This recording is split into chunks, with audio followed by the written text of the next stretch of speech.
Okay, we are now going to proceed to Parliament, where Dr. Zweli Mkhize, the Health Minister, is speaking. 3% of antenatal care, antenatal HIV-positive patients were initiated on antiretroviral treatment. Our target was 98%. And to improve this indicator towards the 1990, the department is scaling up and promoting same-day initiations of treatment at every point of care, including mobile clinics, and also using the standard operating procedure for antiretroviral treatment. This includes post-exposure and pre-exposure prophylaxis. And we also embarked on a welcome back campaign to make sure that those who fell off the treatment must be brought back. We still promote the use of condoms and also prevent STIs and HIV. And at this point, over 537 million condoms have been distributed. On tuberculosis, the department is committed to finding all persons living with active TB in our communities and to meeting the target of 90-90-90 as outlined in the strategic plan, national strategic plan for HIV, TB, and STIs in 2017 and 2022. Achieving this goal is even more important, as we noted that a 50% of reduction happened on those people who were undergoing tuberculosis treatment during the COVID-19 period last year.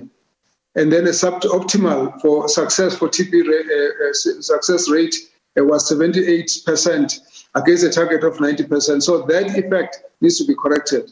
So TB catch-up plans have been developed in line with the recommendation of the National TB Prevalence Survey reports. And this for us is something that we have to use now, adopt e-technologies and also use TB self-screening mobile applications to deal with catch-up in this regard. We have also deployed gene expert machines to test mobile COVID-19 units so that at the same time you test TB and COVID-19. This allows us to integrate at that kind of level. We're also developing other programs on social and behavioral change communication to make sure that we reach out to as many people as possible, particularly the males. We're also focusing now on adherence on treatment, and we intend to introduce new, new shorter acting options such as rifampicin and isoniazid, which is 3-HP, and rifampicin and isoniazid, which is 3-RH, which are 3 months as opposed to 6 months. So these are going to help us to improve compliance. On malaria, the number of malaria cases decreased by 32% from 2019 to 2021. And similarly, the deaths have also been reduced by 48% from 103 to 53 in 2021. We believe in our target of eliminating malaria by 2023, and we think this is attainable. We have to do this by ensuring cross-border collaboration and investing in thorough interventions and synchronizing operations across the borders. Non-communicable diseases, the MTSF 2024 targets to have 25 million people screened annually for high blood pressure and elevated glucose, respectively. A total of 22.7 million screening for high blood pressure and 21.7 blood glucose were conducted in April 2020 up to February 2021. We're working in partnership with the AstraZeneca company, which has offered us 10,000 PP cuffs to monitor blood pressures using our ward-based primary health care outreach teams and the empowerment of community health workers. This is going to be piloted in 4 districts in KwaZulu-Natal, which is Amajuba, Umzinati, Mkumundlovu, and Ugu. We will then be spreading this to all the provinces because we're moving out the services to the people. This is in preparation for national health insurance. And in addition, our program for chronic medicine dispensing distribution, CCMDD, has moved on to actually net more than 4.3 million users in the past financial year, exceeding our target of 3.5 million. On sexual and reproductive health services, we have also noticed that they were affected by the COVID-19 situation and therefore decreasing from the attention from 55 to 47%, and therefore we need to make sure that we recover from that particular setback. Similarly, on child health, pediatrics continues also to gain strength. There was overall decline in childhood vaccination in 2020, which needs to be recovered from. We were at 78.5 in infants. In this case, we actually were supposed to have reached a target of 90% by 2024. Working with the United Nations agencies, private health sector, NGOs, and vaccine manufacturers to implement a catch-up program for children who have missed vaccination, even for earlier years, beyond COVID-19. Our MTSF targets for under 25 or under 5 years for indicators fell marginally short. Therefore, they're threatening the gains that were already made over the years. So it's important now that we must reactivate all these programs.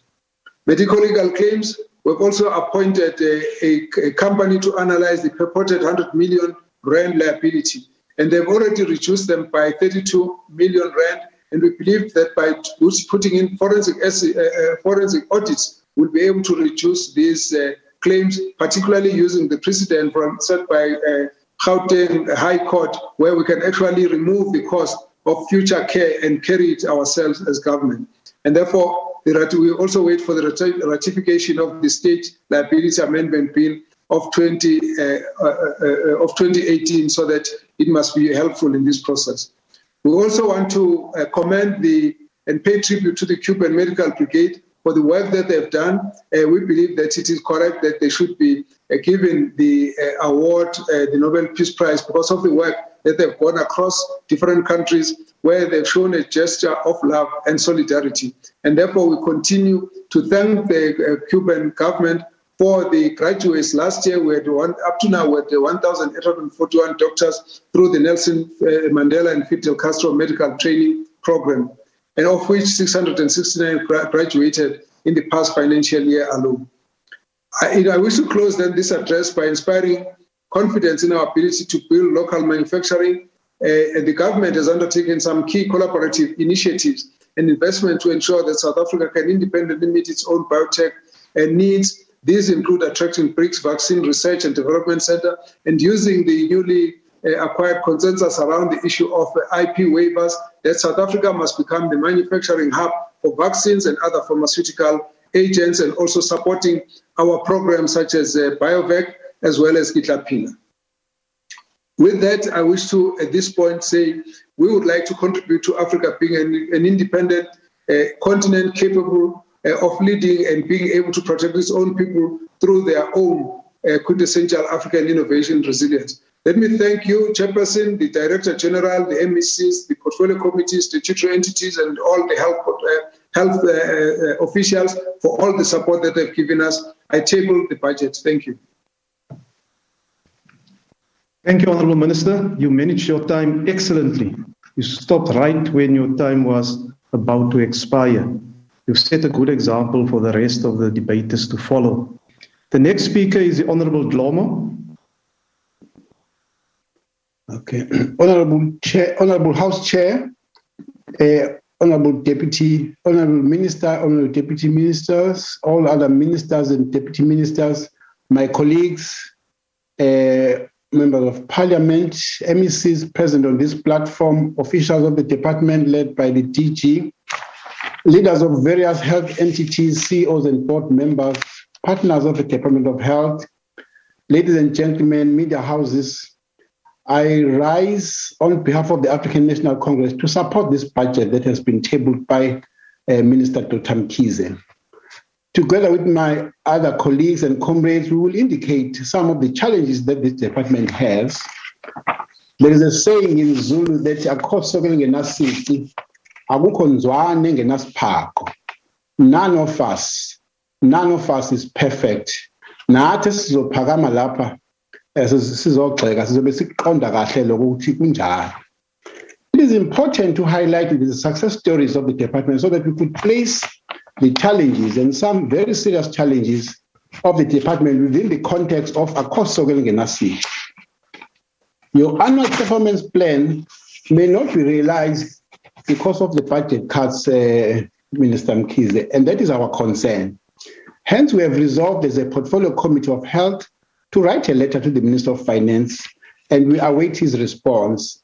We seek a meeting as a portfolio committee because we probably need to be educated to understand how with this annual performance plan you'll be able to realize the issues that are there with the budget cuts that are in there. We commend you on this very innovative program that we have just talked about, the CCMDD dispensing distribution, of taking medication closer to where our people live, because now it is shown that it improves the compliance and adherence while saving patients time and money. Please accelerate this program. I'm delighted to hear that it is now at the level of more than 4 million. The health system strengthening the infrastructure development that we saw during COVID height, the oxygen capacity enhancement, the new equipment like ventilators. So some of the private health facilities even referring patients to public health in various provinces, especially during the second wave. The private-public partnership and collaboration that we saw brings hope to us for the realization of the national health insurance. The Department of Health needs to accelerate its IT connectivity on health facilities. We cannot postpone this, Minister, any longer. It is really very key and important that we work on it. The budget cuts should not, however, affect some of these very key programs that we have in the department: the maternal and women's health, the child health, HIV and TB. We already witnessed disturbances of these services during the lockdown period.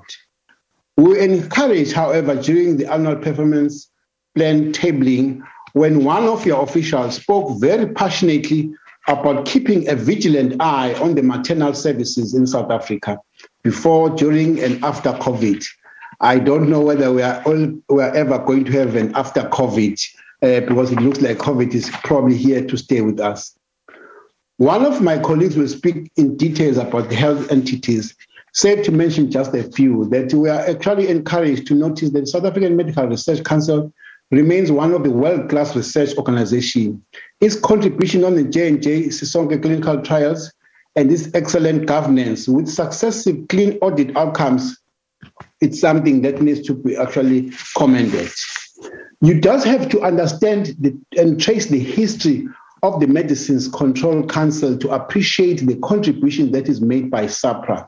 It is a well-renowned regulator that is responsive to the urgent needs of our country.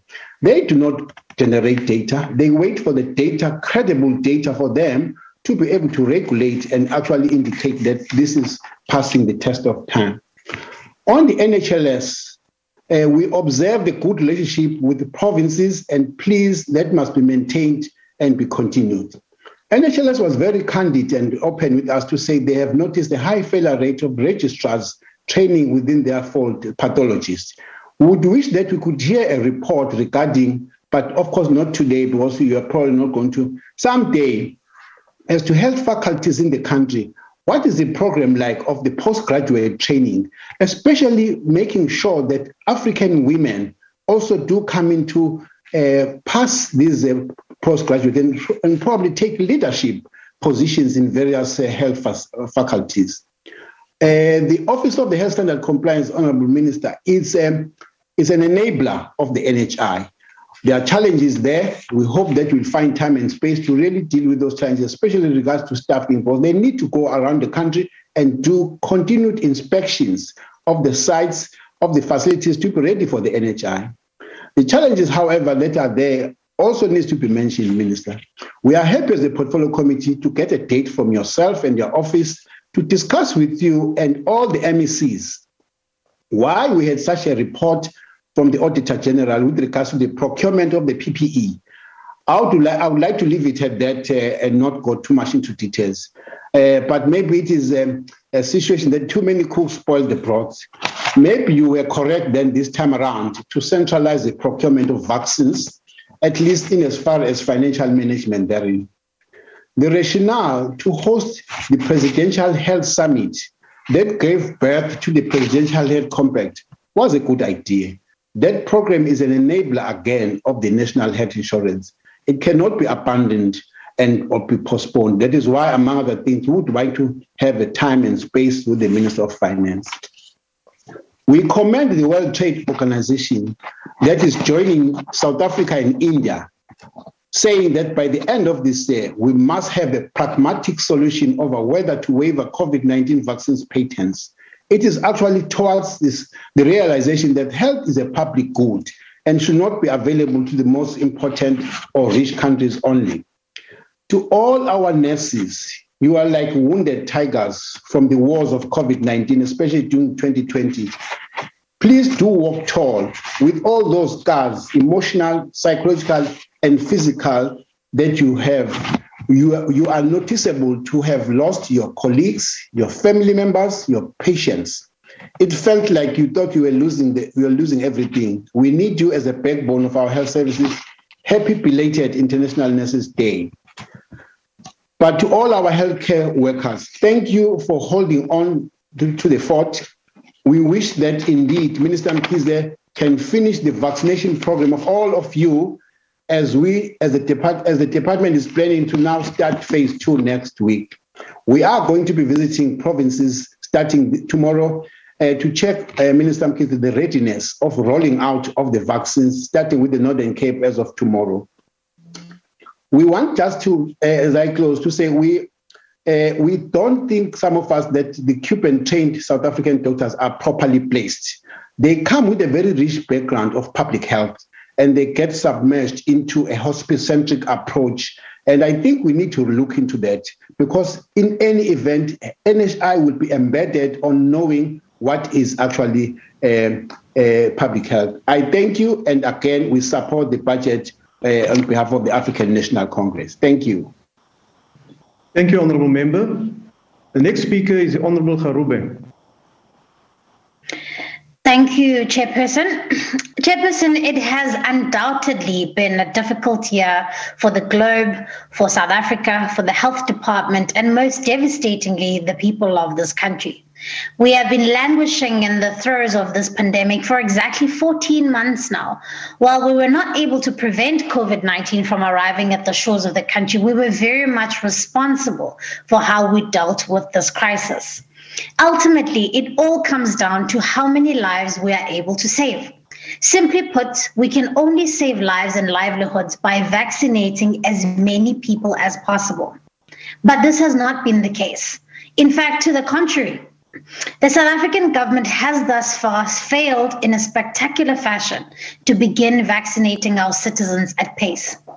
Let me put this in context. South Africa has vaccinated less than 1% of its population.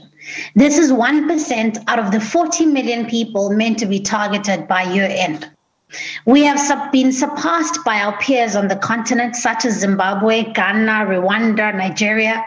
Countries the world over have been vaccinating hundreds of their citizens daily, inoculating them against this virus, while we are expected to be celebrating 350,000 doses that will be delivered a week. To make matters worse, 3 days from now, we are expected to be rolling out phase 2 of the vaccination program in the country. This is all while over 700,000 healthcare workers are yet to receive their jabs. They will once again be expected to lay their lives on the front lines while we're continuously being let down by this government. This poor and criminally slow vaccination program has to be one of the biggest failures of our government. A capable government is one that would spring into action, negotiate for the securing of enough vaccines for the country, and move with speed to roll it out to as many people as possible. But ours is not a capable government. Ours is a government that took time to look for various sources of the supply of the vaccine. Ours is a government that took time to set processes in place for the procurement of the vaccine. And ours is a government that has, for the past 4 months, failed to cover its greatest assets against this pandemic, its healthcare workers.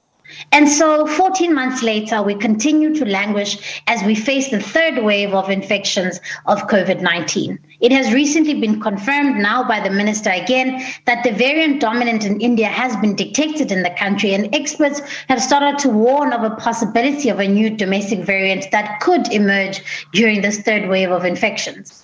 This poses a threat to our health system, to the lives and livelihoods of the people of this country. But let us make no mistake, this could have been avoided. This is not a crisis that was beyond solid government intervention. But ours is a government of inaction, of obfuscation, and a government that evades accountability. Chairperson, we have repeatedly come to this House to reiterate the same thing, to highlight the looming crisis and to offer solutions. Looking at the budget process of the upcoming financial year, it is clear that COVID-19 has come to exacerbate an existing mess. The department has been plagued by grant corruption that saw thieves fleecing public money at the expense of basic PPE for healthcare workers, the filling of vacancies, and massive infrastructure backlogs which compromise the quality of care. As the country sinks deeper into the economic crisis that this government has plunged us into, there's less money to do even the basic things needed to deliver quality health care for us. And that is why, Dr. Mkhize, it is now critical to ensure that the most crucial functions are prioritized for the next financial year. Number one, we need to make sure that frontline facing and clinical positions are filled. Many of the facilities I have visited across the country have flagged this as a crisis. But we cannot have, excuse me, Chairperson. Order, Honourable Member. There are disturbances on the line. What we cannot have is a bloated administration while those who... Please switch off your microphones so that we can listen to the speaker. Please proceed, Honourable Member. We cannot have a bloated administration while those who deliver clinical service are stretched beyond their limits. You must take an active role in ensuring that systems are in place across all provinces to roll out mass vaccination. Primary healthcare facilities remain the weakest link in the chain, and this must be rectified if we're going to successfully roll out the vaccine. Communication around the registration of people online and in facilities must be ramped up. Community media platforms, local leaders, community healthcare workers must form part of the strategy, because as many people that I've met on the ground, a lot of people are saying registration is poor, not because people don't want a vaccine, but because they do not know enough. And finally, you must present to this House plans in place of dealing with the third wave while also trying to roll out a vaccine and contending with possible new variants. The job ahead is difficult, but it is going to require tough decisions, stringent public spending, and prioritizing the people of South Africa. The plan to vaccinate 40 million people by year end is seeming like a far-fetched fantasy at this rate. Without political will, coupled with well-running health system that is adequately funded, we will be facing more avoidable deaths in months to come. And unless drastic measures are taken, those deaths will squarely be on this government. Thank you. Thank you, Honourable Member. The next speaker is the Honourable Tembakwayo. Chairperson, the EFF rejects budget vote 18 of the Department of Health. It's now over 14 months since we have had our first case of COVID in this country. And during this time, we have seen the absolute devastation brought by the virus to the country and the world. We have observed firsthand what years of neglect of the public health system has done to the ability of our public hospitals to provide the most basic of services to the people.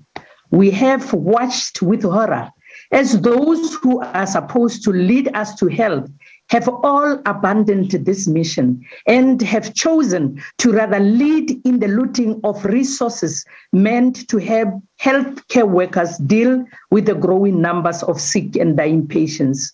Minister, you have made no provisions for fixing the public health mess that had almost collapsed public hospitals in Kibera during the second wave of the coronavirus.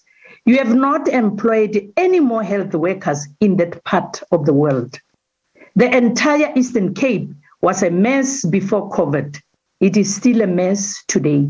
And you have not lifted a finger to fix the situation in that province. You committed to vaccinate all health workers during this first phase of vaccine rollout. And your own estimations put the numbers of health workers at 1.2 million.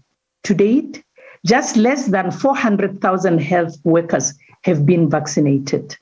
The target of vaccinating 67% of the population in order to achieve herd immunity is just a distant dream and will possibly never be attained at the rate at which we are going.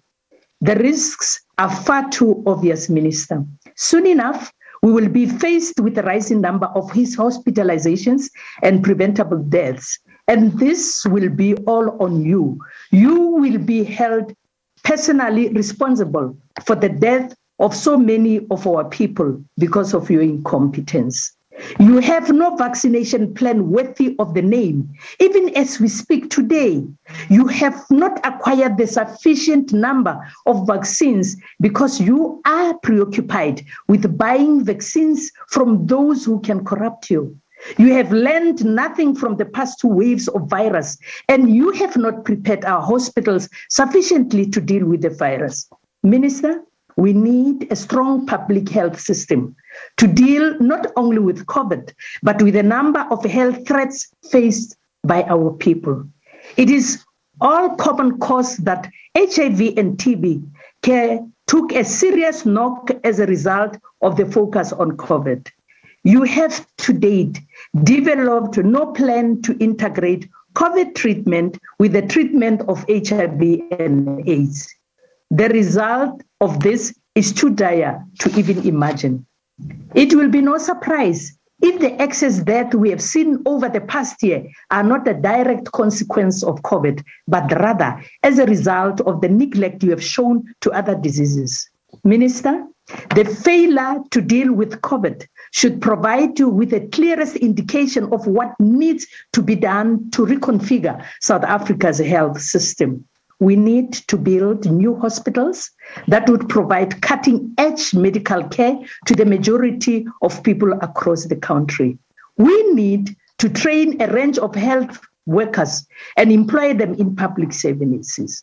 We need to pay specific attention to primary health care in order to prevent the flooding of our hospitals by people with lifestyle diseases. But at the moment, we need a decisive leadership from you and your government that will get our people vaccinated before the end of the year in order to prevent the calamities that will surely follow if we fail to do so. You have proven that this job is way above your level of competence, Minister. And if you had any trace of dignity in you, you would have resigned by now. We reject this budget vote. Thank you, Chairperson. Thank you, Honourable Member. The next speaker is the Honourable Schlengwa. Thank you, House Chair, Honourable Minister. Honourable members, we consider the committee report on Department of Health and related entities budget. We cannot ignore the grim reality of our current situation. We are amid a deadly pandemic that calls directly into question to government efforts to roll out vaccines. The President, in his recent newsletter of 10 May 2021, called on global solidarity to ensure that COVID-19 technology is accessible to all the allowed local production of the vaccine.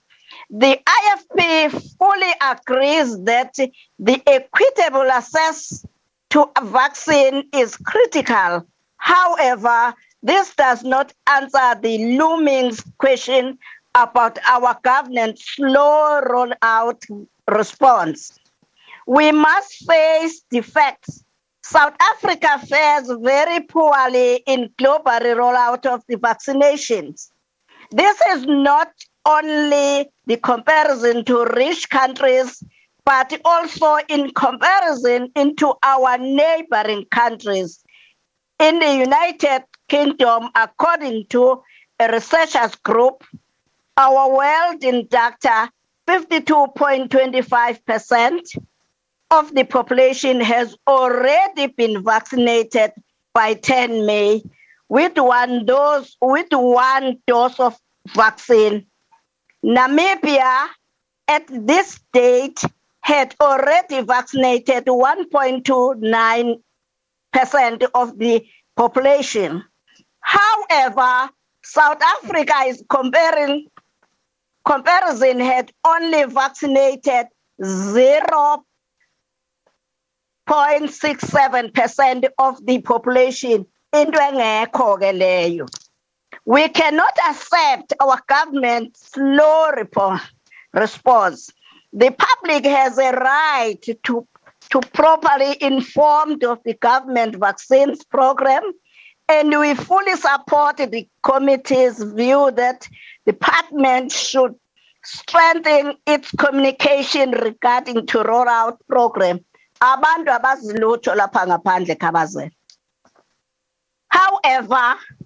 honorable members, the enormous task of vaccine at least 40 million people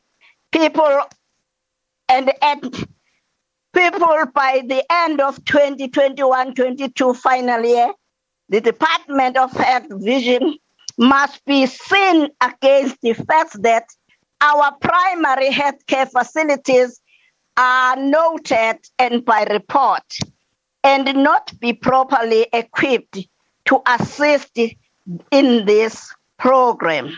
Adequate infrastructure is critical aspect which needs to be urgently addressed. We must ensure our primary health facilities have adequate storage, infrastructure, and system available to administer the vaccine program. The IFP is also concerned about the impact of the enormous cut of 16.3% indirect grants, which will invisible have a great effect on the national program, especially infrastructure project. It seems it is alarming that the report notes that establishment of economy service is vulnerable province, which is long-standing and critical issue, will inevitably be further delayed by these budget cuts. The IFP strongly endorsed the committee recommendation that the department must furnish the committee with action plan aimed at addressing the infrastructure backlogs. Honorable members, the fight against corruption remains consistent battle. We cannot allow in these disparate times to assess the healthcare services to be undermined by corruption and lack of government. The Auditor General and its team is working endlessly to monitor the financial management on COVID-19 initiative, and we salute the work committed ensuring accountability. The IFP strongly supports the committee recommendation that the department should provide feedback implementation, the Auditor General recommendation, and the IFP will closely monitor the IFP support the report. Thank you, Honourable Member. The next speaker is the Honourable Van Staden. The Honourable Van Staden is the next speaker. Thank you, Chairperson. Chairperson, every year we see and hear from this department the most beautiful plans around strategic plans and annual performance plans and annual targets, but the question never gets answered on how these targets will be reached.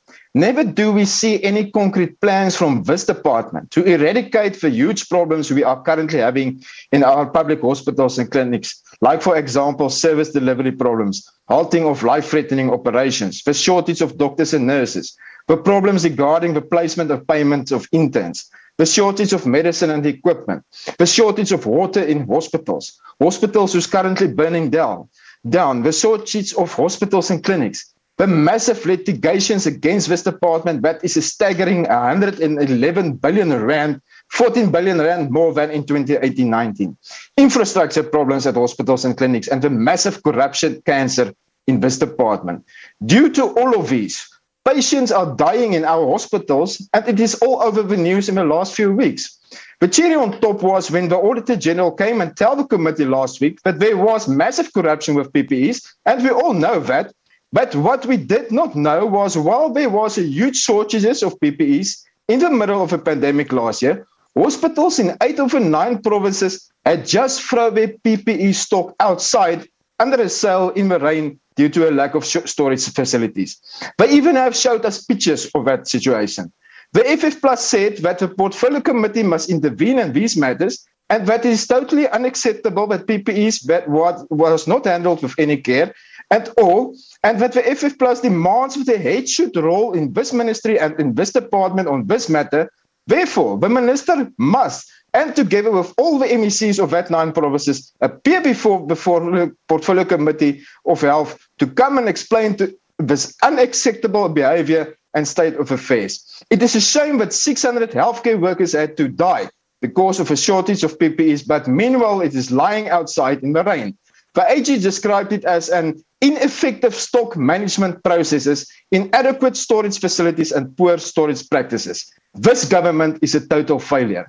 On the field hospitals, the AG said certain provinces that they had made plans to upgrade existing facilities from start did not follow competitive procurement processes.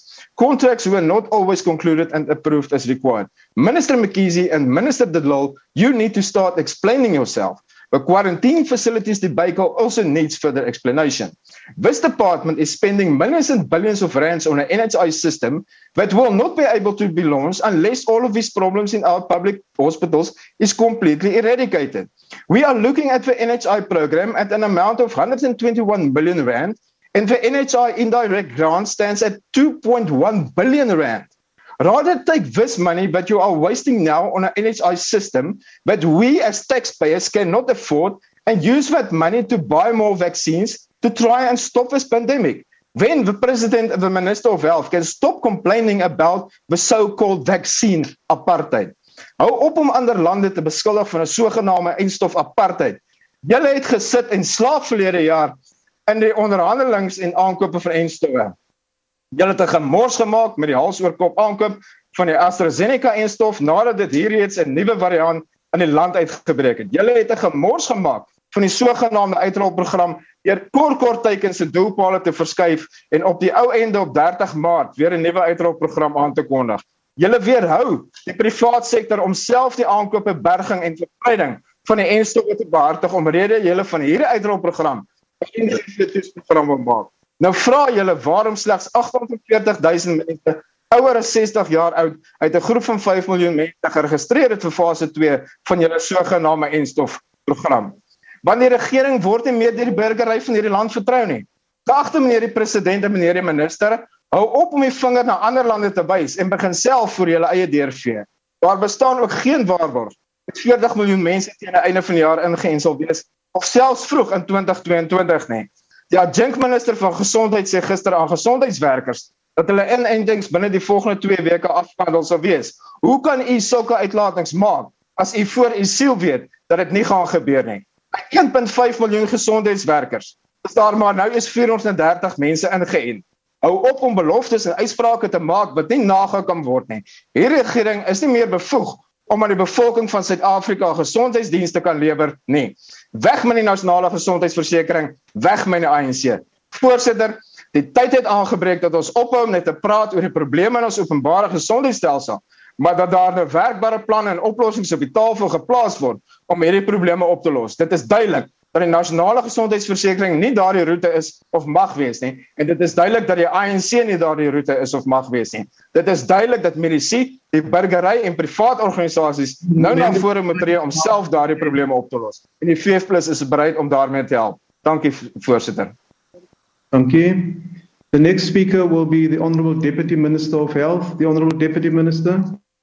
Thank you very much, Honourable Chairperson. Greetings to the Chair of the Portfolio Committee for Health, Honourable Dr. Zweli, and all other members of the committee, the Minister of Health, Dr. Mkhize, members of the National Assembly, the members, MECs present, heads of the entities and statutory councils, distinguished guests, ladies and gentlemen, good afternoon. I'm indeed very honored to be taking part in the debate on the budget vote for the Department of Health, which is taking place just a day after a very important day, the International Nurses Day, when we celebrated the gallant contribution of our nurses in ensuring that our people can get a long and healthy life. I wish to take this opportunity to say again, as I said, the commemoration of this day yesterday to members of DINOSA, that as a Ministry and Department of Health, we have indeed no hesitation in acknowledging that our nurses are the backbone of our health services at all levels, from the basic primary health services at the local community level and also at the outreach, but also at the advanced tertiary services level, whether we talk about provision of oncology services, theatre services, and all the advanced services. Without the nurses, none of these services will be viable. Honourable Chairperson, our country and the world still remain in the grip of the COVID-19 pandemic, which has been with us for just over a year now. In this last challenging 15 months, we have been blessed with the outstanding leadership of our President Jama-ah, his cabinet colleagues, Coronavirus Council, and of course the team health, led by my colleague, Minister Mkhize, and all our MECs and HODs. We extend our thanks to the cooperation we have enjoyed from colleagues in provinces, MECs, and HODs.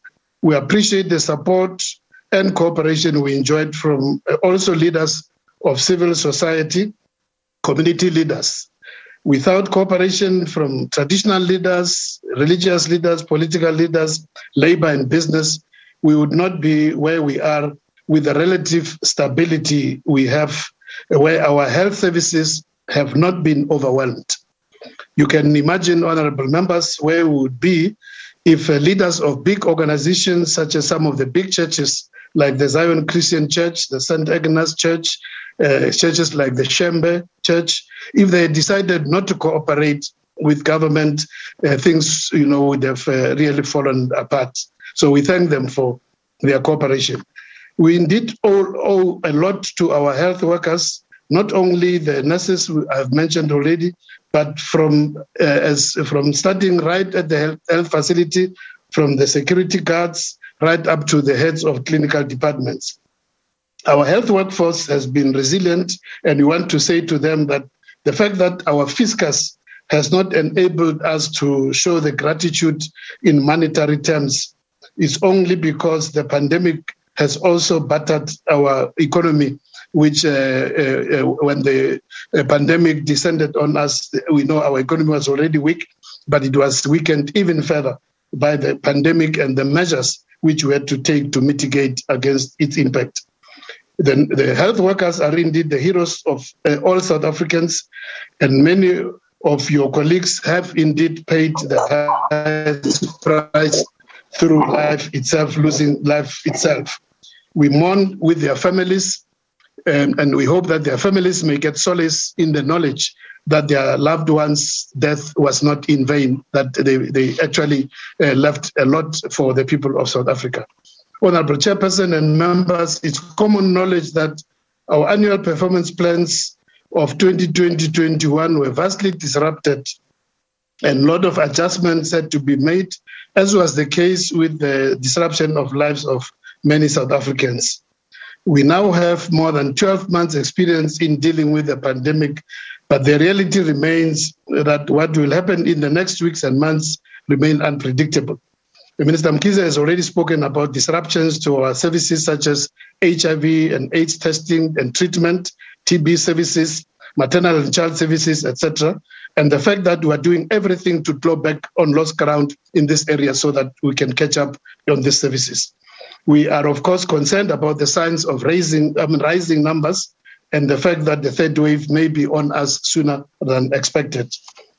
Honorable Chairperson, as we battle with this pandemic, we must not lose sight of some of the quadruple burden of disease, such as the non-communicable disease, which Minister Mkhize has also alluded to. Diseases of lifestyle remain serious challenge in our society, which include diabetes mellitus, hypertension, cardiovascular diseases, kidney diseases, various cancers, and mental illness. As you know, most of these diseases are associated with unhealthy diet and lack of physical activity. I'm aware that at some stage during the lockdown, government was criticized for not allowing opportunities for exercise, but this was just a temporary measure to try and control the epidemic.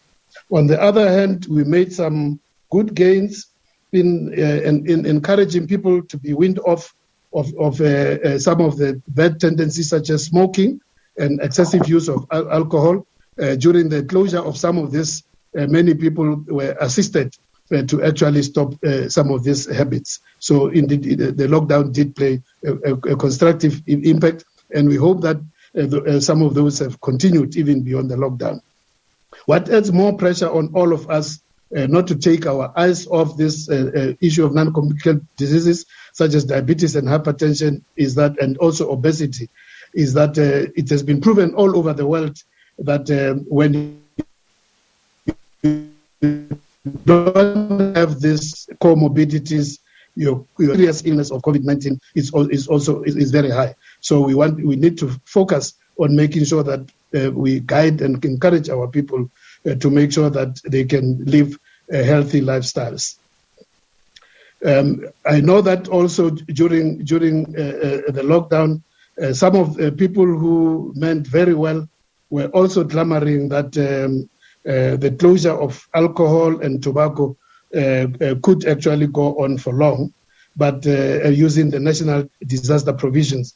But this was actually not legally sustainable. So what we need now is to urgently to speed up the tabling of laws such as the Tobacco Amendment Bill, and also to finalize the bill on the control of alcohol advertising. As we know, South Africans rank amongst the highest consumers of alcohol in the world. So the sooner we can tighten up on some of the regulations while also upping our messages, because the legislative and regulatory framework will not in itself be able to reduce this if we don't also increase our advocacy. So advocacy remains very important.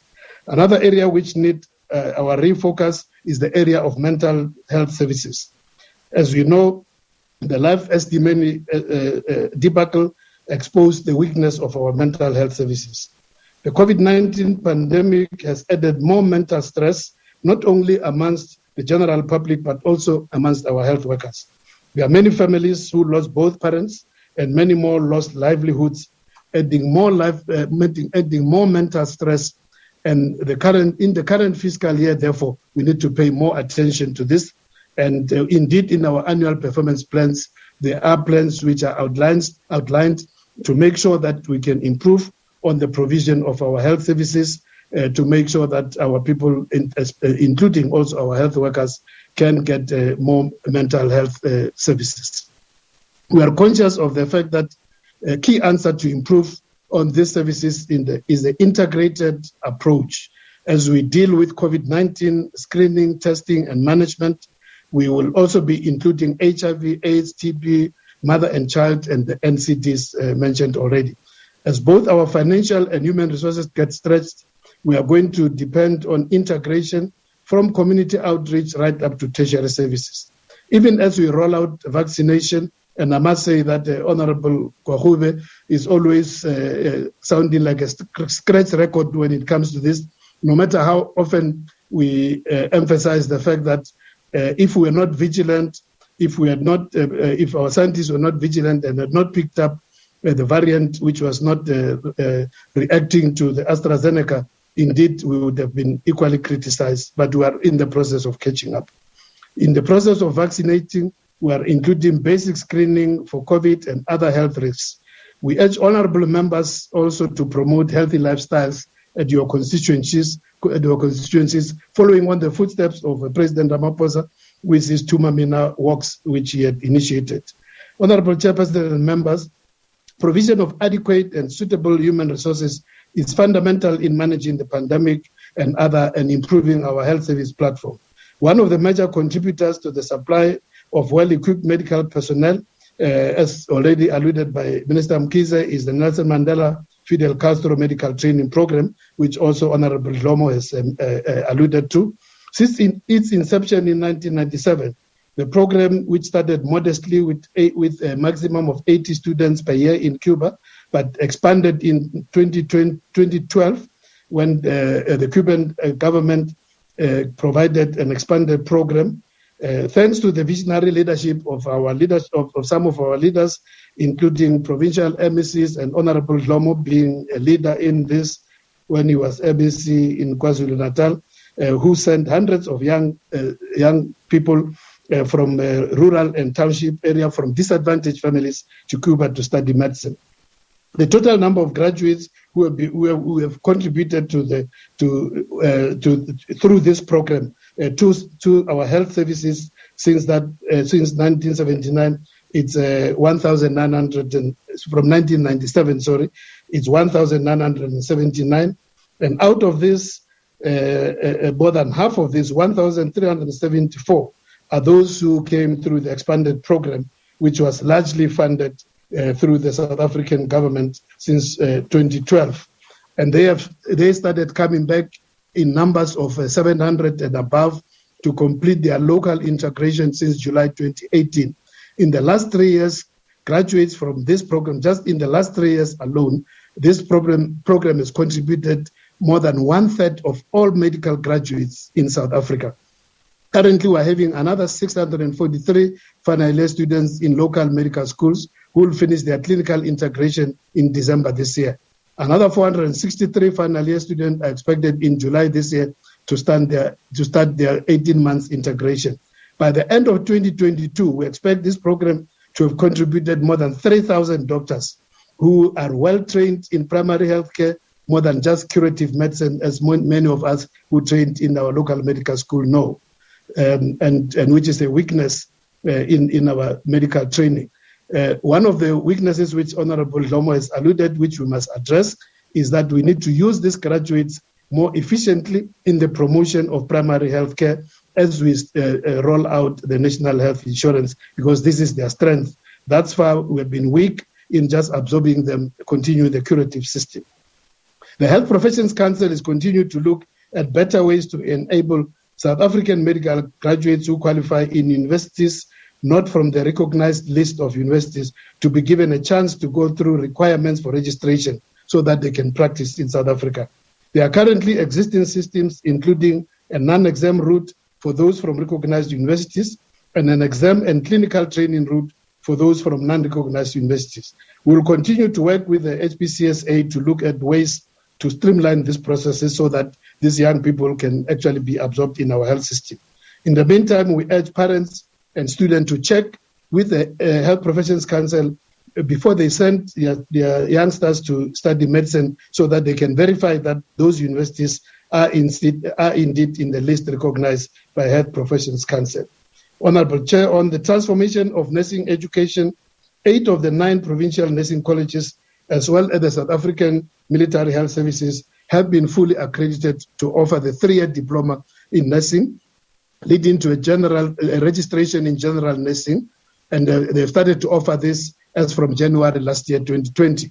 The Eastern Cape, which is the only one still remaining, is at an advanced stage of finalizing their 3-year diploma. In addition, all these colleges have been designated to offer certificates, degrees, postgraduate diplomas, which are being offered in a phased manner from this year, 2021.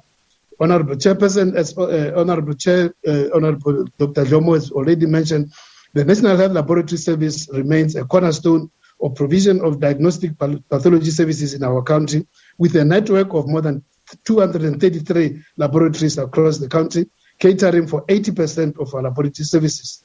It runs the largest HIV and TB program in the continent and tests for other priority diseases.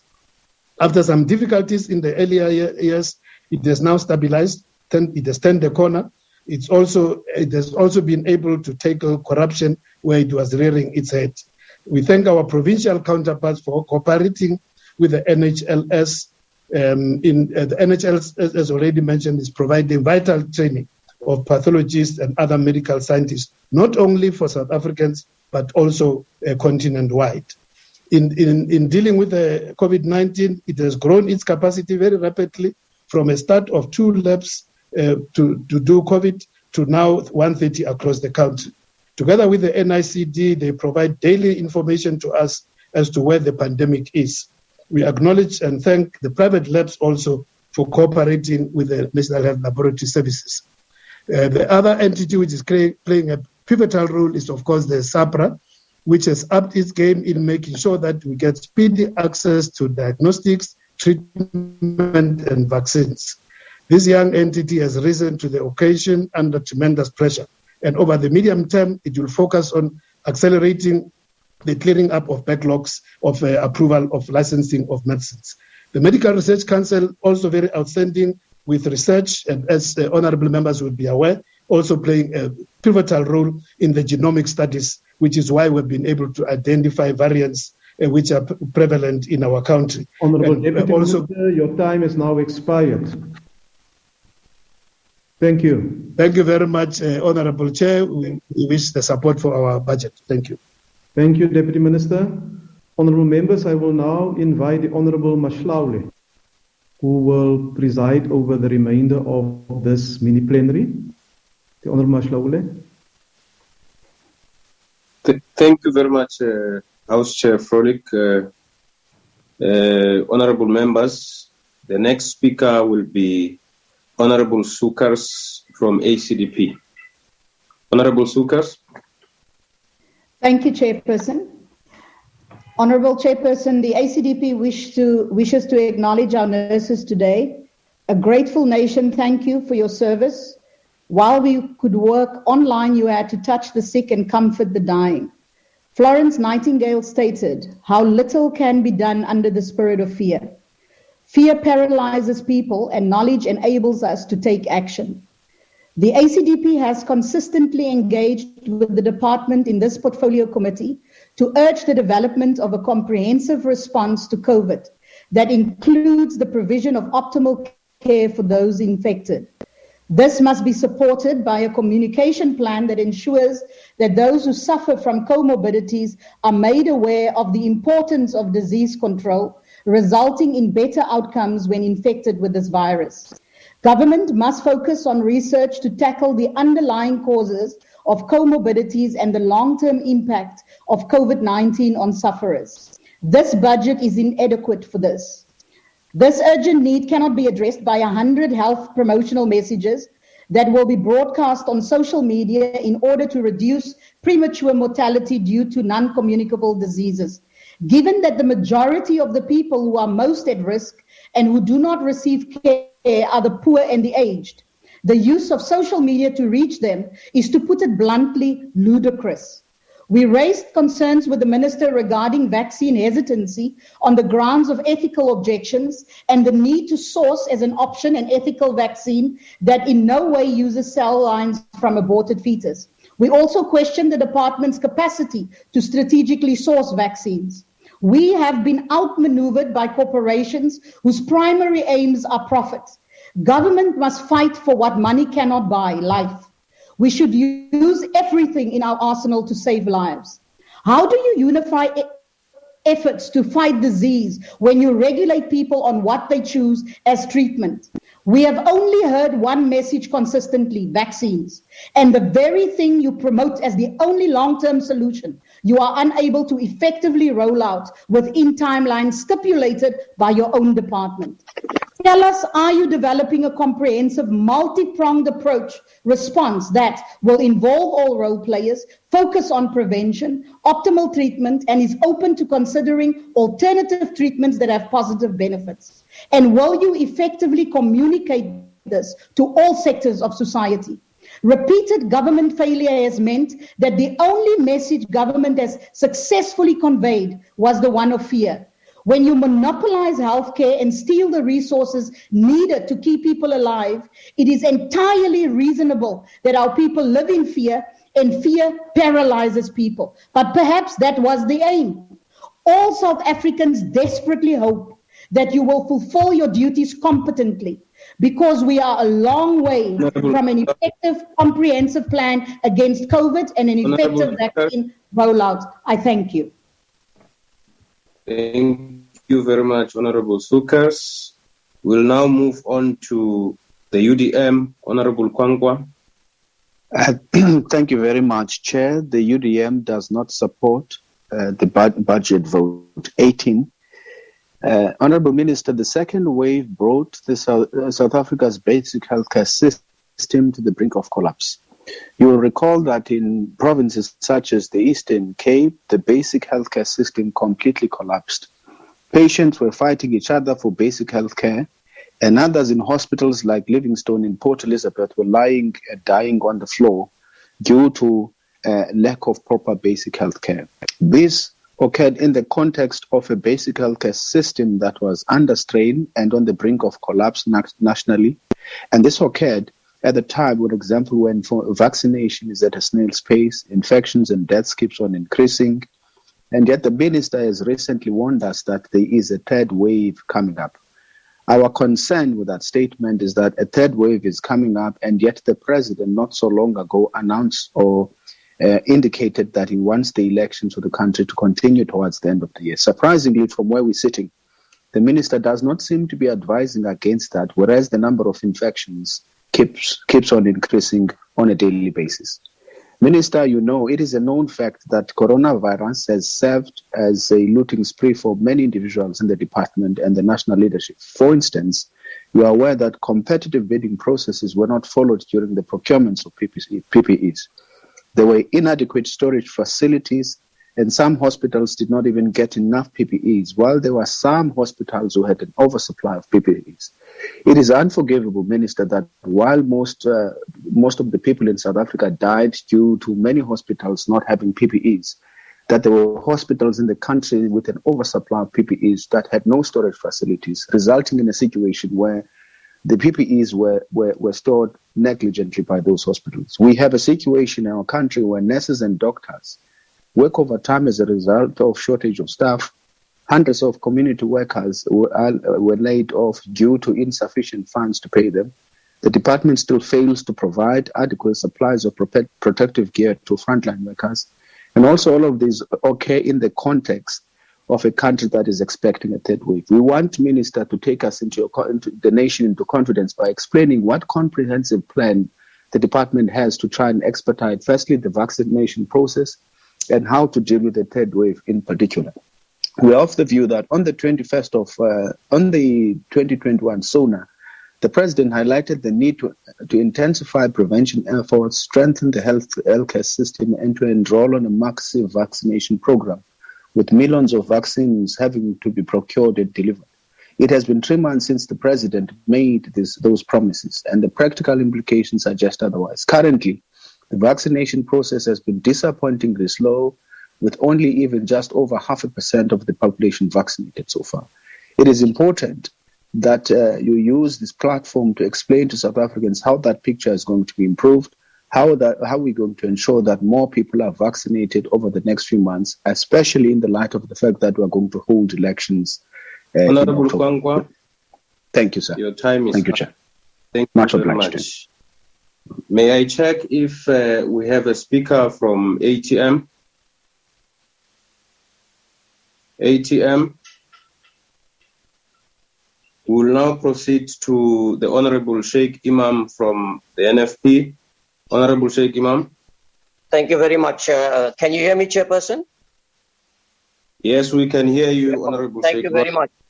Thank you very much. At the very outset, let me say the National Freedom Party will support this budget vote here today. Allow me first of all by saying that the Department of Health is the frontline department in the fight to curb the spread of COVID-19. Its success depends heavily on the financial support available. Unfortunately, the country is on the brink of fiscal cliff, thus forcing the Department of Health to fight the spread of COVID-19 with limited resources. Now, Minister, we understand and accept the fact that you've inherited a department that was already in serious trouble pre-COVID-19. There is no doubt about that. But I think what you must understand, Minister, is this, that on paper, everything appears to be okay. But on the ground, in reality, our people are having a great difficulty. Now, we can talk about building more hospitals. We can talk about building more clinics. What is important, Minister, is ensuring that we provide quality healthcare services to our people. It is normal today at very many hospitals that you go around to hospitals and clinics, the lifts are not working. There is not enough medication. The queues are long. People have to go there very early hours of the morning and spend the entire day there. There's no passion and commitment from some of these healthcare workers. And having said that, I was expecting the National Department to talk about creating a special compensation fund for all those that succumbed to the COVID-19 as a result of their selfless commitment and dedication during COVID-19.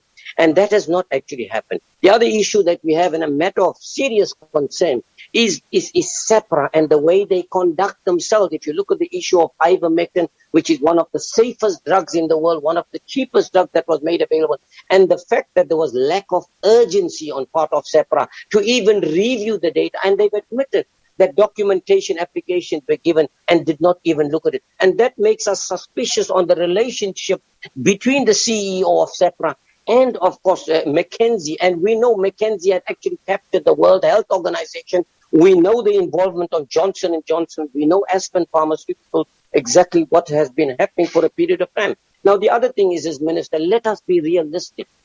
In what you are expecting to achieve before the end of it, it's impossible for you to do it. Number one, you're not getting enough vaccines coming into the country. Number two, you do not have a proper plan in place to be able to achieve that. Let us be realistic that you have a healthcare sector at this point that is in crisis. And this is no fault of yours, because there's many of you people that are doing your best. And yes, healthcare workers are trying to do their best under very, very difficult circumstances. Now, look at the issue of HIV and tuberculosis, how badly we've been affected in this country. Look at the cuts in budget to these particular relevant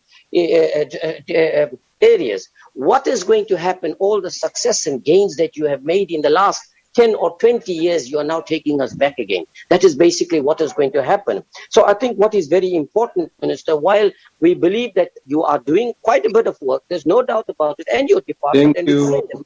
But your provincial structures need a lot to do. The National Freedom Party will support the budget. Thank you very much, Honorable Member. Thank you, sir. Proceed to the next speaker, Honorable H. Ismail from the Democratic Alliance. Thank you, Chair. The provision of essential health services is the core responsibility of the Department of Health. These services are crucial to the health and quality of life of our people. However, the department's mandate is severely impeded by tight budgets and additional fiscal pressure brought on by the pandemic. This is pressure, however, that can be mitigated by implementing mechanisms to rule out corruption in the departments. The implications of PPE corruption results in poor service delivery, poor delivery of quality PPE, lack of staff vacancies, and loss of healthcare professionals' lives. The HE report brings to light major issues being attributed to an inefficient budget. Financial processes are not being followed. Procurement is riddled with mismanagement and non-compliance, leading to payments of high prices for PPE, poor quality control, late deliveries, irregular expenditure, irregular payments to service providers, and alleged financial irregularities in awarding of COVID-19 tenders. Even though the PFMA and the National Treasury Instruction 1 of 2015-2016 states the rules for procurement in terms of what must be published, for how long, who gets a tender and those who do not, this is not being done. A major contributor to procurement failures and high corruption costs is government's inability or lack of political will to monitor these processes as is stipulated by legislation. We have currently 13.3 billion rand under investigation, and e-tender or provincial portals do not follow what was stated in the above law and instruction. In the e-tender site, 46% of unsuccessful bidders were not published. This means the public cannot compare the prices to ensure the best possible company was awarded the deal. In the Northwest, only 46 of tenders from 2018 to 2020 was published. There is a clear lack of transparency in government procurement processes, and that is why we have seen such high corruption. The Financial and Fiscal Commission have highlighted the grim state of our health entities. The Office of the Health Standards Compliance is mandated to monitor and enforce compliance by health establishments with prescribed norms and standards. Due to budget constraints, the OHSC have announced their projected target for 2021 being a mere 8%. Monitoring norms and standards is crucial for quality control, and in a healthcare system, this could mean life and death. With regards to the Council for Medical Scheme, the entity is riddled with vacant posts and have run out of money. SABRA cannot get through the application backlogs due to human resource shortages, and in October 2019, there was a proclamation of an SIU investigation on alleged serious maladministration in connection with the affairs of SABRA. And the NHLS are not adequately equipped, with some labs not having the necessary resources for proper functioning. This is in addition to reports of irregular payments to service providers with regard to the procurement of PPE and an SIU investigation for alleged financial irregularities in awarding 170 million rand worth of COVID-19 tenders, as well as alleged 113 million rand worth of fraud and theft from the NHLS alone. How can we ensure the NHI will be free from fraud and corruption and ensure quality healthcare when we cannot currently function properly? The department must engage with Treasury to ensure that adequate funding is allocated for the entities to function properly and effectively execute their mandate. We still need to procure and administer much more vaccines in order to reach population immunity.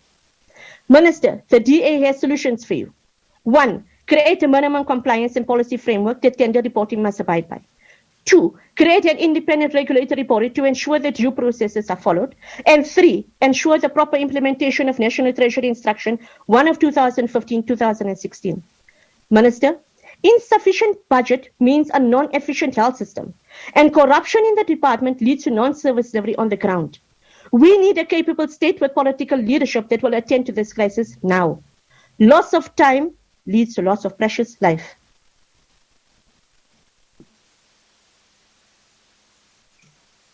Thank you very much, Honorable Member. We now move on. Can I check? We now move on to Honorable Harvard from the ANC. Honorable Harvard. Honorable Chairperson, let me start by saying the ANC supports this budget vote. It has been a challenging year since 2020 budget. That changed significantly due to the COVID-19 pandemic. COVID-19 has resulted to budget allocation in adjustments in all sectors, including health. This new normal has hit us most badly. It is this portfolio that has mammoth task of fighting pandemic. In the 2021 budget, our priority in fighting the pandemic remains same. Honorable Chairperson, the President highlighted the need to intensify prevention efforts and strengthening health system. A massive vaccination program with millions of vaccines procured and is being rolled out, and more effort is being done to scale this up. Furthermore, it must be emphasized a scientific approach will continue to be used for all medication and vaccines being imported into the country. I'm here today to talk about great work the Department of Health and its entities have done and continues doing within 2021-2022 financial year. Their key priorities and achievements is clear indication of ANC manifesto commitment of quality health for all set out the General East Statement and SONA 2021 in the fight against COVID-19. The South African Health Products Regulatory Authority's priority areas are clearance of backlog applications for registration of medicines and COVID-19 vaccines. As 31st March 2021, the backlog was cleared by 79%. Emergency authorization was put in place to fast-track the registration of COVID-19 vaccines, and 3 vaccines were authorized. The Compensation Commissioner for Occupational Disease will expand the economic claims management system and its database to cover workers in controlled mines and works. The National Health Laboratory Service priority programs have been impacted negatively by the pandemic, as evidenced by the decrease in the number of tests performed compared to the previous financial year. This was due to patients not accessing health facilities during lockdown. Despite the challenges, the NHLS continued to enhance the provision of rapid, reliable, efficient service delivery at low cost. The Council for Medical Schemes adopted a new vision to promote affordable and accessible health cover towards universal health coverage for all citizens. Honorable Chairperson, the South African Medical Research Council is also advocating against vaccine nationalism. It held virtual conference for fair, equitable, and timely allocation of COVID-19 vaccines in Africa with funding from Open Society Foundation for South Africa, and established the Bioethics Advisory Panel. The entity is working with the African Union and the Africa Centers for Disease Control and Prevention. Lastly, the Office of Health Standards Compliance will align with the proposed national health insurance by intensifying inspection and certify compliant public and private health establishments. At the end of 2020-2021 financial year, 33 certificates of compliance were issued, and more work will be done during 2021-2020. Honorable Chairperson, it is through great strides of working together we shall overcome challenges. Now it's time to work towards NHI.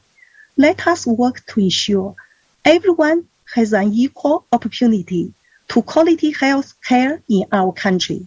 We therefore ask this House to approve this budget vote. I thank you. Thank you very much, Honorable Member. Our next speaker is Honorable Munyai from the ANC. Honorable Munyai.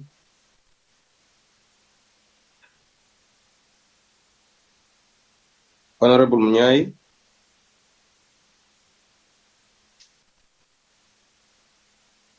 Do we have Honorable Munyai in the house?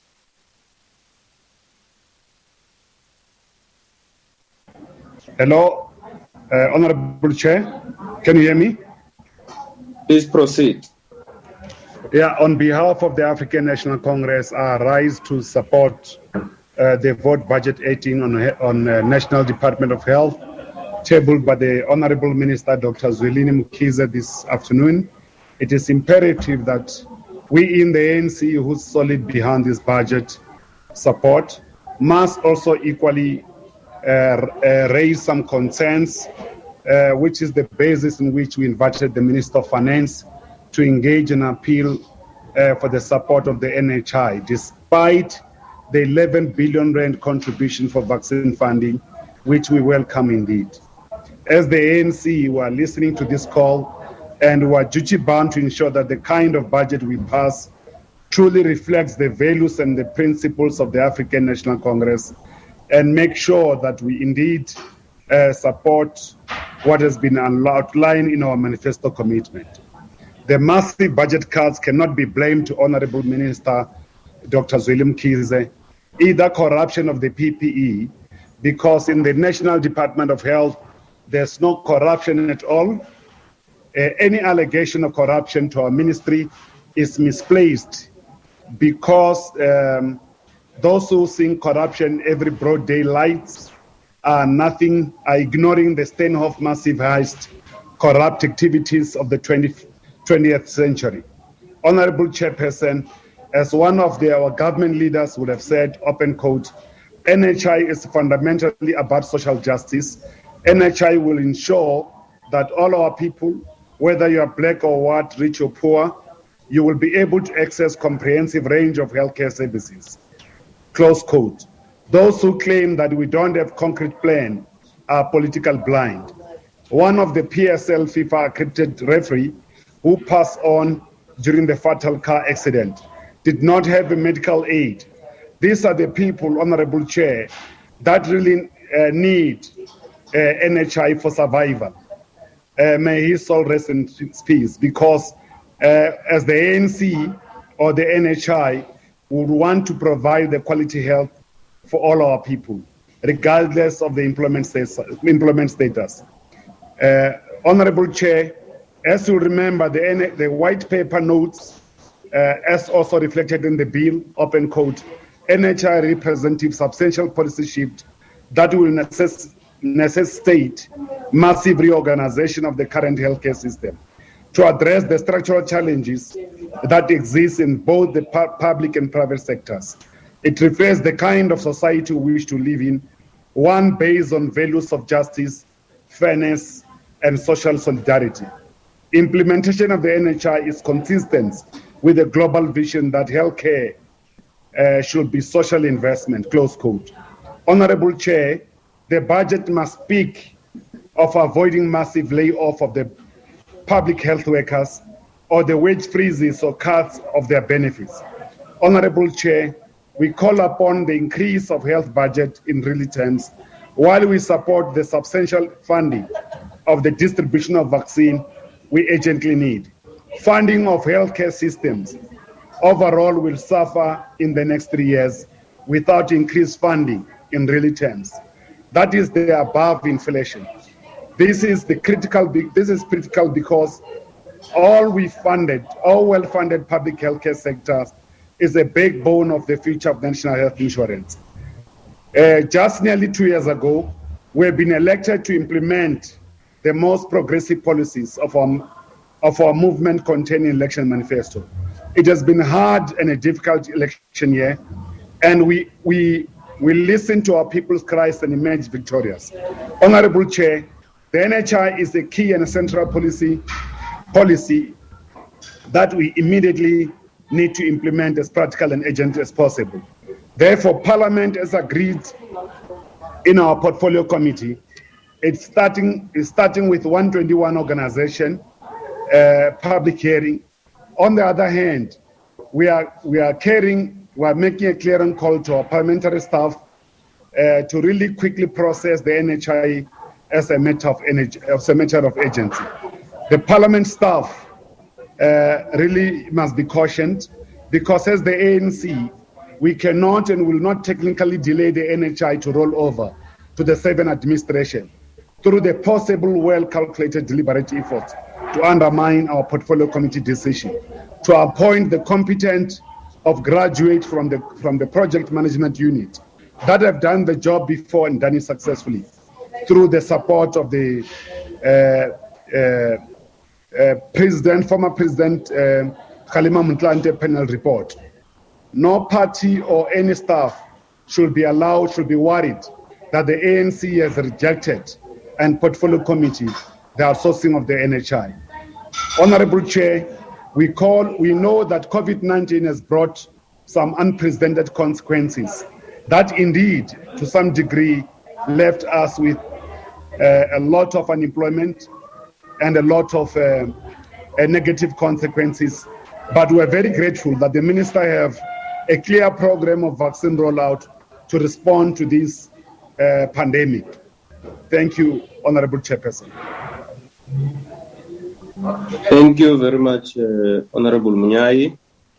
May I make a plea, Honorable members, that we be positioned in areas where we are not going to hear other people speaking. Thank you very much. Our next speaker will be Honorable Hendricks from Jama-ah. Honorable Hendricks.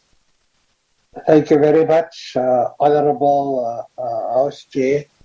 Honorable House Chair, the presentation that we just heard from the Honorable Munhai has been a breath of fresh air and gives us a sense of excitement that the NHR NHI is on the radar. We remain concerned by the department's preparation, however, to acquire and administer the vaccine, but we acknowledge the best endeavors of the Minister of Health. He's leaving behind a legacy that he can really be proud of.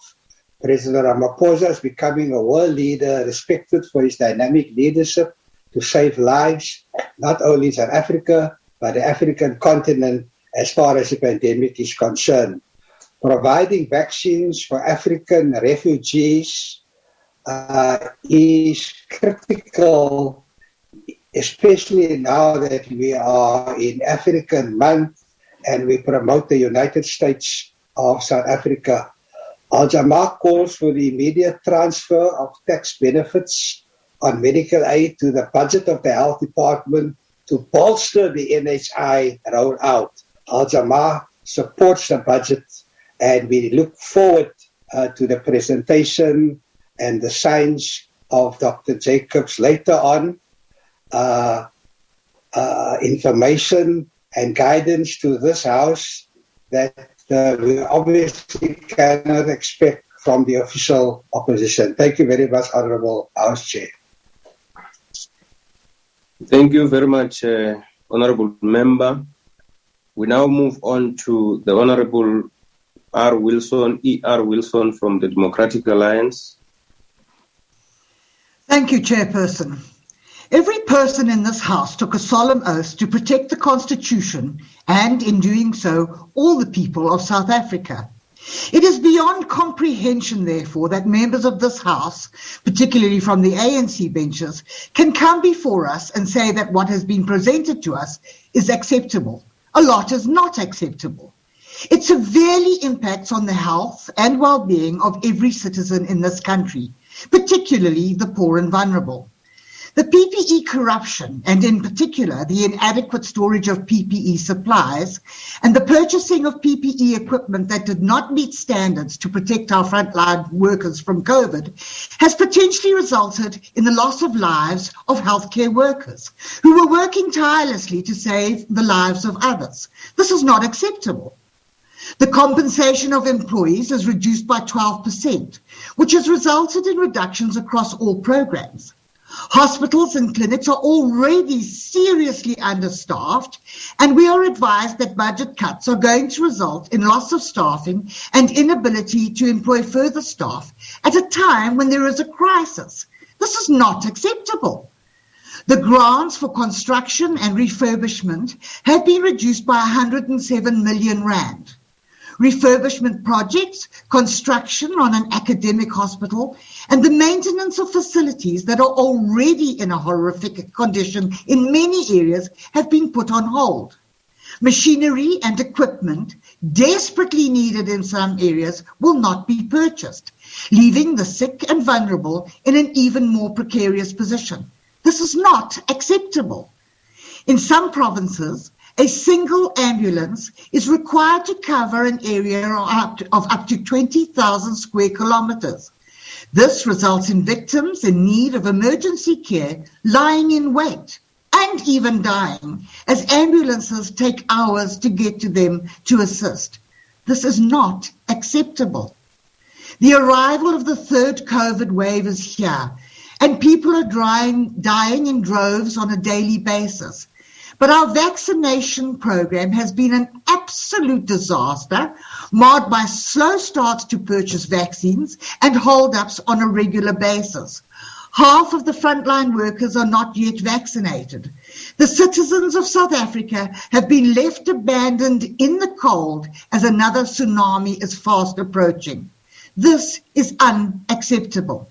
Minister, no person in this House with a conscience can say this report and budget is acceptable. It cannot be. Unless, of course, they really do not care about the poor and vulnerable in South Africa, which appears to be closer to the truth. And that is unacceptable. Cry the beloved country. Thank you very much, Honourable Member. Honourable Members, I'm advised that the original allocation of time to Honourable Jacobs of the ANC was 12 minutes. and that Honorable Munyai has donated the remaining 2 minutes to Honorable Jacobs. Thus, Honorable Jacobs will have 14 minutes in total. The Honorable Jacobs. Thank you, Chairperson, and thank you for the opportunity. The African National Congress does want to say from the onset that this APP and budget is acceptable contrary to what Honorable Wilson had to say. Yes, we do have a conscience, and it is our conscience that makes us speak in the way that we do, Honorable Chairperson. In us understanding where South Africa and indeed the world is with regards to the fiscal constraints due to the COVID pandemic. The African National Congress supports the 2021-2022 annual performance plan and budget, as well as allocations over the medium-term expenditure framework period of the National Department of Health and its entities. We recognize that the National Department of Health provides leadership and coordination of health services to promote the health of all people of South Africa in an accessible, caring, and high-quality health system based on the primary healthcare approach. We also know that the department's main focus over the medium term will be to respond to the COVID-19 pandemic, including the various stages of the vaccine rollout strategy and the plan to vaccinate at least 40 million people by the end of the 2021-2022 financial year. We also know the phased implementation of the National Health Insurance and the continued prevention and treatment of communicable and non-communicable diseases, and the investment in health infrastructure and supporting tertiary health care services. We know that the department has done everything within its power to structure this budget such that no program is left behind, and we agree with what they have structured for us.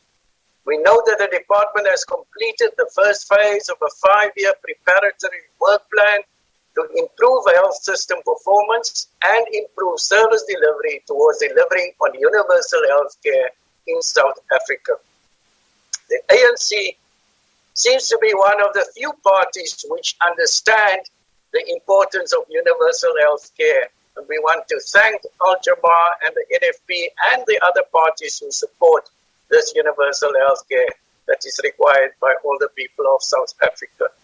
The department is aiming to implement the NHI by 2026 and will be guided by the Presidential Health Compact, which is a collaborative effort of multiple stakeholders who came together to contribute to improving the health sector.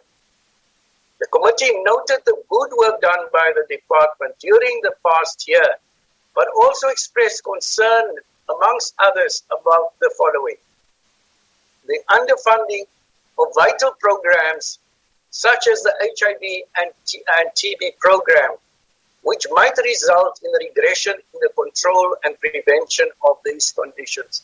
We commend, though, the department on the deployment of mobile HIV testing units using the Gene Expert machines, which are currently in use for COVID-19 detection.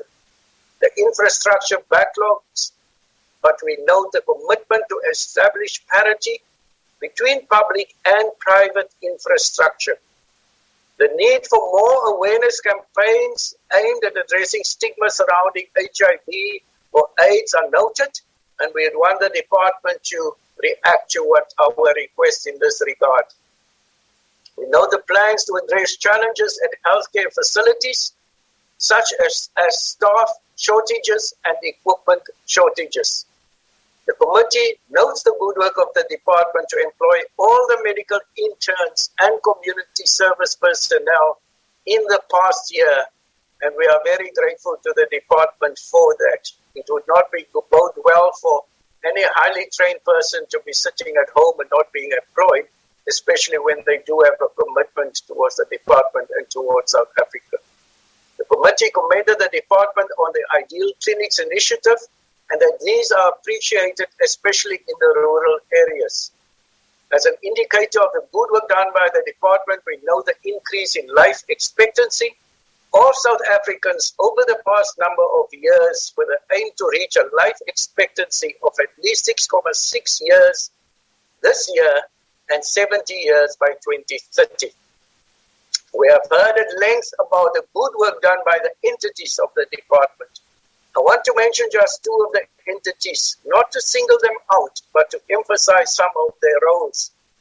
The commitment by the South African Medical Research Council to lead the generation of new knowledge for translation into policies and practices to improve health outcomes of all people. On the South African Health Product Regulatory Authority, who has to ensure, as it's mandated, all health products for human and animal health available in South Africa are safe, are of good quality, are effective, and are performance medical devices. It is important to know that SAPRA makes its decisions purely on evaluation of the scientific data made available by those who apply for those licenses. And although some members of the public and other stakeholders may not agree with all decisions taken, it is critical for the credibility of the regulator to have a solid base on which decisions are taken. Thus, it is important that as a nation, we support SAPRA and jealously guard its autonomy and independence for the sake of the lives of people in South Africa.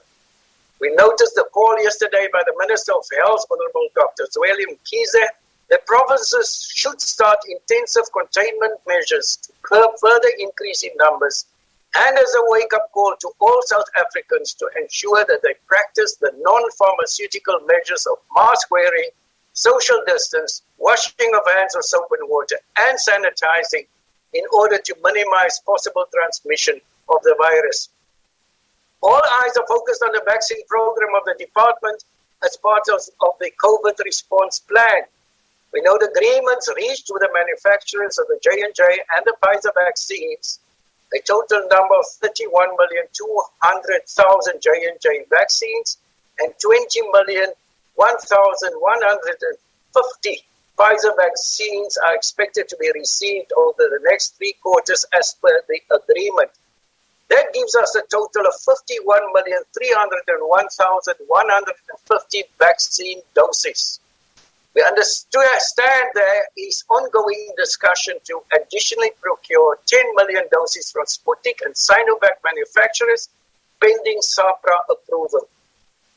We are very thankful for the Sisonke early access program, which had ensured that the vaccination program is initiated in South Africa. This program is currently operating in 78 sites, including rural sites, and open to everyone who work in the health sector. The Portfolio Committee on Health welcomes the inclusion of healthcare workers in rural areas as well as traditional healers in the vaccination program. We know that there has been incremental increase in the number of healthcare workers vaccinated on a daily basis from 28 April 2021. We thank the healthcare workers for taking the lead by their commitment to receive the vaccine. On 12 May, this number was at 430,730. Vaccinations of healthcare workers for a single day recorded on the EBDS for 12 May alone was at 90,699 as part of the Sisonke study. It is expected to rise more than threefold over the next few days of the study implementation. This is contrary to what Honorable Mkhize wants to paint as a failure. We are very thankful for our healthcare workers once again for taking the lead in showing the population that vaccination is the way to go, and we are also then certain that these vaccines are available to the people of South Africa as per the agreements already reached by the National Department of Health with the manufacturers. Another welcome number is the number of persons over 60 years of age who had been registered by 10 May. This number was 854,686 on that day. People are encouraged to please register on the EVDS system, and the committee committee is of the view that the department should do more to create sufficient awareness for people to register or to educate them on how to do the registration.